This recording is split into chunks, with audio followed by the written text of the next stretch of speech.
আসসালামু আলাইকুম প্রিয় শিক্ষার্থীবৃন্দ, আশা করি তুমি ভালো আছো। আমিও ভালো আছি আলহামদুলিল্লাহ।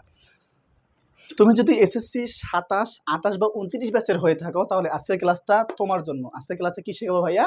আজকের ক্লাসে কেমিস্ট্রি চ্যাপ্টার 2 এর একদম লাস্ট পার্টে যেটা ঊর্ধ্বপাতন প্রক্রিয়া আছে না, ওই ঊর্ধ্বপাতন প্রক্রিয়ায় যা তুমি হচ্ছে অনেক প্যারা খেয়ে যাও। ঊর্ধ্বপাতন যে পদার্থগুলো আছে ওই পদার্থগুলো হচ্ছে কিছুটা মনে থাকে, আবার প্রক্রিয়াটা মনে থাকে না। তো আজকের ক্লাসটা তুমি যদি শুরু থেকে দেখো না তাহলে হচ্ছে কি হবে, ওই পদার্থগুলো আর মানে হচ্ছে ভুলবেই না এমনভাবে শিখিয়ে দেবো। তো কথা না বাড়িয়ে শুরু করা যাক, দেখতে থাকো। কি বলতো ভাইয়া? ঊর্ধ্বপাতন। ঊর্ধ্বপাতন, সরি ভাইয়া, ঊর্ধ্বপাতন। ঊর্ধ্বপাতন কি ভাইয়া বলো? ঊর্ধ্বপাতন কি বলো? ঊর্ধ্বপাতন। তো ঊর্ধ্বপাতনটা হচ্ছে, প্রথমে জানতে হবে যে ঊর্ধ্বপাতন কাকে বলে। ঊর্ধ্বপাতনটা হচ্ছে কোনো একটা পদার্থ, একটা কি পদার্থ? তরল পদার্থ। কি পদার্থ ভাইয়া বলো তো? তরল পদার্থ। তরল পদার্থকে যদি আমরা যদি, সরি তরল পদার্থ না ভাইয়া, সরি সরি একটু ভুল হয়ে গেছে, কঠিন পদার্থ।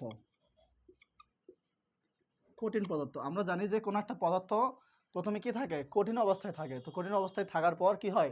যদি আমরা তাপ দেই, কি দেই ভাইয়া? তাপ দেই। তাপ দিলে কি হয়? তরলে আসে।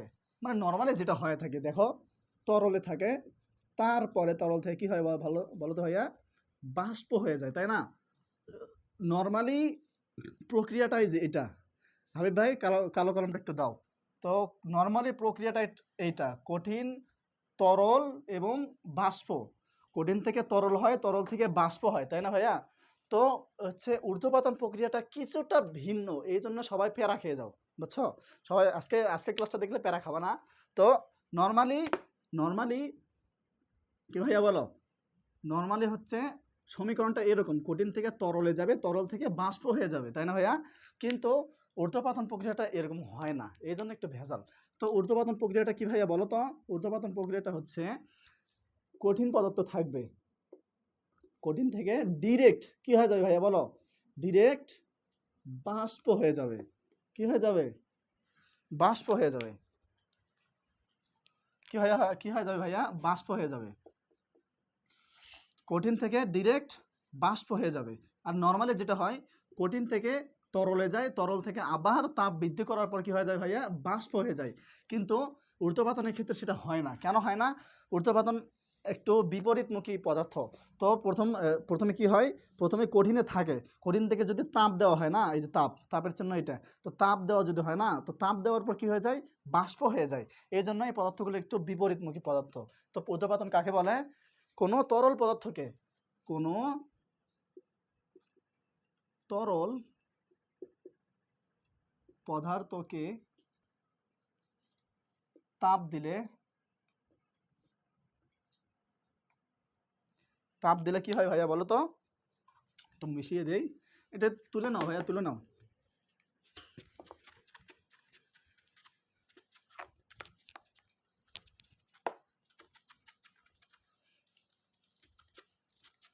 বলো। কোনো কোনো তরল পদার্থকে তাপ দিলে নর্মালি কি হয়? সরি, তরল পদার্থ না ভাইয়া, তরল না, কঠিন। কঠিন, কোনো কঠিন পদার্থকে তাপ দিলে কি হয়? নর্মালি কি হইতো বলো তো? নর্মালি তরল হয়ে যাইতো, কিন্তু তরল না হয়ে,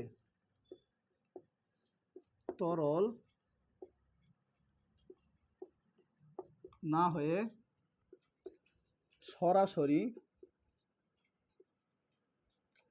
সরাসরি সরাসরি বাষ্প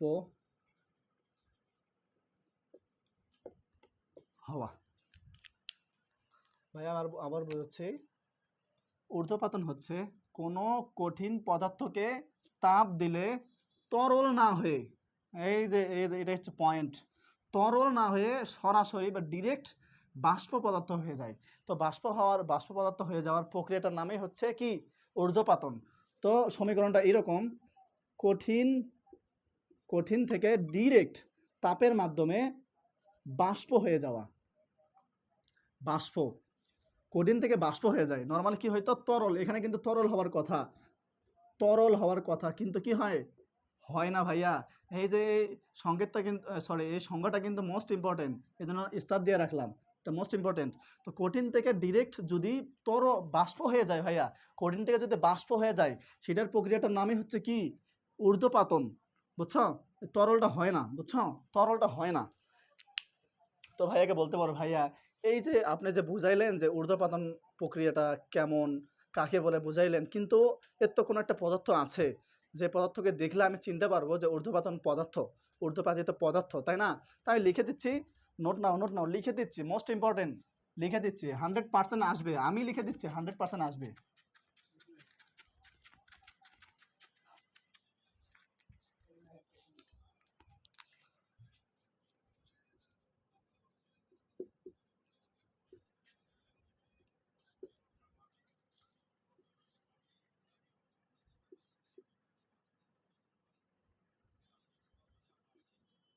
সরাসরি, সরাসরি গ্যাসীয় পদার্থ হওয়া, বা এটা এই সংজ্ঞাটা লিখে নাও, বুঝছো, সংজ্ঞাটা মোস্ট ইম্পর্টেন্ট। এই যে ক নাম্বার আর খ নাম্বার মোস্ট আসবে, বুঝছো, 100% আসবে। তোমরা যদি এসএসসি 27, 28 বা 29 ব্যাচের হয়ে থাকো, এই এটা আসবে, বুঝছো, 1 নাম্বার বা 2 নাম্বার সৃজনশীলে আসবে এটা। তো কি কি পদার্থ হতে পারে, ঊর্ধ্বপাতিত পদার্থ কি কি হতে পারে ভাইয়া বলো তো? নিশাদল, নিশাদল, তারপরে কি ভাইয়া বলো তো? কর্পূর, কর্পূর, তারপরে কি ভাইয়া বলো তো? তারপরে কি ভাইয়া বলো? নিশাদল, কর্পূর, ন্যাপথলিন, ন্যাপথলিন,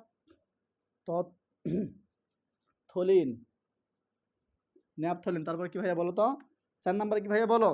নিশাদল, কর্পূর, ন্যাপথলিন, কি কার্বন ডাই অক্সাইড, এটা কি সেটা সলিড, সলিড। তারপরে কি ভাইয়া বলো তো? 5 নাম্বার হচ্ছে, বলো, অ্যালুমিনিয়াম ক্লোরাইড, কথা বলো না কেন, aluminium chloride, aluminium chloride, aluminium chloride. 6 number কি? 6 নাম্বার হচ্ছে নিশাদল, নিশাদলের হচ্ছে সংকেতটা কি ভাইয়া বলো তো? Ammonium chloride, ammonium chloride, ammonium chloride. কর্পূরের সংকেতটা হচ্ছে C10H8, কার্বন 6টা, হাইড্রোজেন 1টা, হাইড্রোজেন 8টা। ন্যাপথলিন হচ্ছে, ন্যাপথলিন কি ভাইয়া বলো তো? C10H16O। তো ভাই একটু দেখো, একটু সন্দেহ আছে, এটা একটু দেখে নেই একটা ঠিক আছে নাকি। নিশাদল, কর্পূর, ন্যাপথলিন, হ্যাঁ ভাই একটু একটু ভুল গেছে। তো কর্পূরটা হবে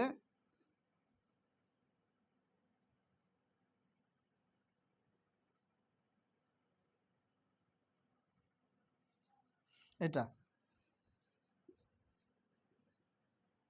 তো নিশাদল, কর্পূর, ন্যাপথলিন, কার্বন ডাই অক্সাইড। এই যে ভাইয়া এস বলতে কি বলতো? এস বলতে কঠিন, সলিড, এস বলতে সলিড, ভাইয়া কি বলো? এস বলতে সলিড।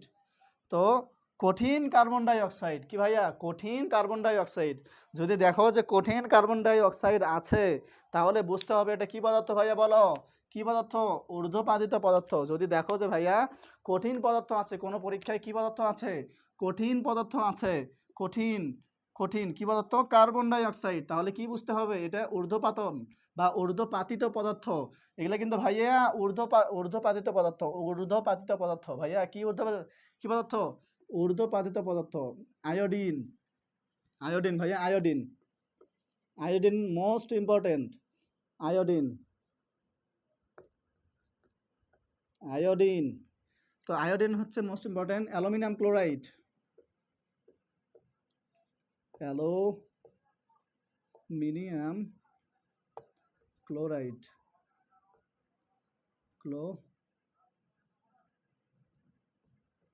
Aluminium chloride. তো এটার ভিতরে যদি বলতে পারো যে ভাইয়া এখানে তো কয়টা আছে বলো? 6টা আছে। 6টার ভিতরে মোস্ট ইম্পর্টেন্ট বা বেশি বোর্ড এক্সামে বেশি কোনটা আছে, আমি চোখ বন্ধ করে বলতে পারবো আয়োডিন। বোর্ড এক্সামে আয়োডিন বেশি আছে, বোর্ড এক্সামে আয়োডিন বেশি আছে। তুমি দেখবা 25 সালে, 25 সালে 24 সালে 23 সালে আয়োডিন আসছে, আমি নিজে দেখছি আসছে। তুমি বোর্ড এক্সামের প্রশ্নগুলো চেক করবা, আয়োডিন 3টে বোর্ডে আইছে, বুঝছো? এই জন্য তুমি সবগুলো মনে রাখবা, নিশাদল, carbon, naphthalene, chlorine, carbon dioxide, aluminium chloride, আর কি আয়োডিন।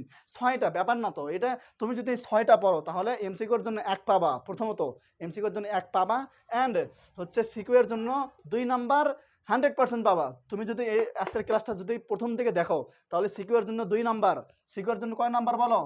2 নাম্বার, 2 নাম্বার, আর এমসিকিউর জন্য 1 নাম্বার। এই ক্লাসটা এই মাত্র বেশি হবে না, 6 থেকে 7 মিনিটের ক্লাসটা যদি করার পর তুমি কয় কয় নাম্বার পাইলা বলো ভাইয়া? কয় নাম্বার পাইলা? 2 + 3, 2 + 3, সরি 2 + 1, এই 3 নাম্বার পাইলা, বুঝছো? ভাইয়াকে বলতে পারো যে ভাইয়া 3 নাম্বার তো, ব্যাপার না, 3 নাম্বারের মূল্য তুমি বুঝবে না ভাইয়া, 3 নাম্বারের মূল্য তুমি বুঝবে না। এমন এমন স্টুডেন্ট আছে যে 1 নাম্বারের জন্য মানে নিজের স্বপ্নটা পূরণ করতে পারে না। 1 নাম্বার, মাত্র কয় নাম্বার? 1 নাম্বার। আর এখানে আমি 3 নাম্বার শিখাচ্ছি, মাত্র 7 থেকে 8 মিনিটের ভিডিওটা দেখলে কি হয় ভাইয়া? 3 নাম্বার তুমি পেয়ে যাচ্ছ। তুমি অবহেলা করে দেখছো না, হচ্ছে 1 নাম্বারের মূল্য তুমি বুঝবা না, যখন বুঝবা তখন আফসোস করবা। সো 1 নাম্বারকে হচ্ছে গুরুত্ব দিতে হবে। কি দিতে হবে? গুরুত্ব দিতে হবে ভাইয়া। এই 3 নাম্বার, আজকের ক্লাসটা দেখলে কয় নাম্বার পাবা তুমি? 3 নাম্বার 100% পাবা। সিকিউর ক নাম্বারে 2 নাম্বার, আর এমসিকিউর 1 নাম্বার তুমি 100% পাবা। তুমি দেখে নিও, তুমি দেখবা 25 সাল, 24 সাল, 23 সাল, 22 সালের সবগুলো বোর্ড এক্সামের প্রশ্নগুলো দেখবা যে ভাইয়া আয়োডিন কোথায় আছে, আয়োডিন সবগুলো আছে। 25 সালে তুমি দেখবা আয়োডিন আসছে, তুমি দেখে নিও। তো ভাইয়া আজকের ক্লাসটা এই পর্যন্তই। ক্লাসের যেই জায়গা তুমি বোঝোনি একটা কমেন্ট করে দিবা, আমি নিজ দায়িত্বে তোমাকে বুঝিয়ে দিব। আর ক্লাসে যদি নতুন হয়ে থাকো দয়া করে একটা সাবস্ক্রাইব করে দিবা, আর হচ্ছে বন্ধুদের সাথে শেয়ার করে দিবা ভিডিওটা, বুঝছো? তো আজকের ক্লাসটা এই পর্যন্তই। ভালো থাকবা, সুস্থ থাকবা। আসসালামু আলাইকুম।